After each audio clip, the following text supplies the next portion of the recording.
History remembers builders. Kings who founded cities. Architects who raised magnificent temples.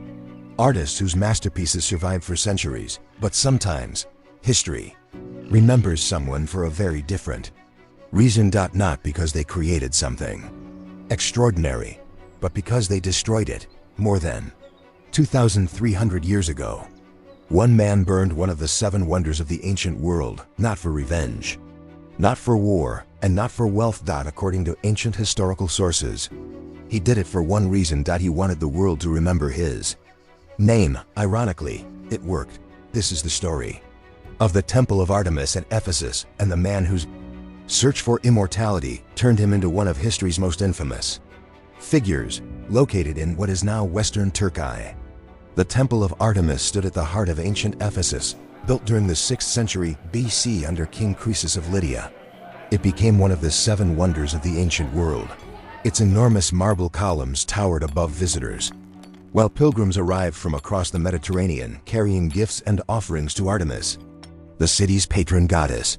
The temple was more than a place of worship. It protected enormous wealth, welcomed travelers from distant lands, and symbolized the power and prosperity of Ephesus for generations. Its people believed it would stand forever. Then came the night of 356 BC. As the city slept, a lone figure quietly approached the temple carrying a torch and a jar of flammable pitch. Ancient historians identified him as Herostratus. Very little is known about his life. He wasn't a king, a soldier, or a famous philosopher. He was simply an ordinary man with an extraordinary ambition. According to ancient sources, he believed there was only one way to escape being forgotten: destroy something the world would never forget.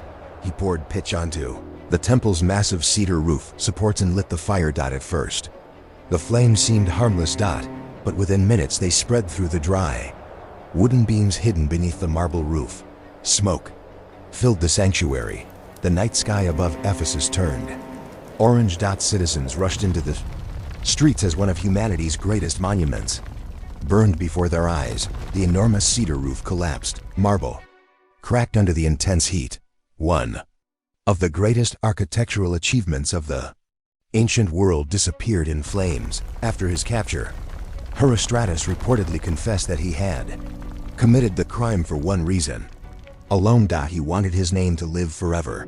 The authorities were horrified. To prevent others from seeking fame through destruction, they ordered that his name should never be spoken or recorded. They believed history itself would erase him. Instead, the opposite happened. Ancient historians preserved the story, and the very name the authorities tried to destroy survived for more than 2,000 years.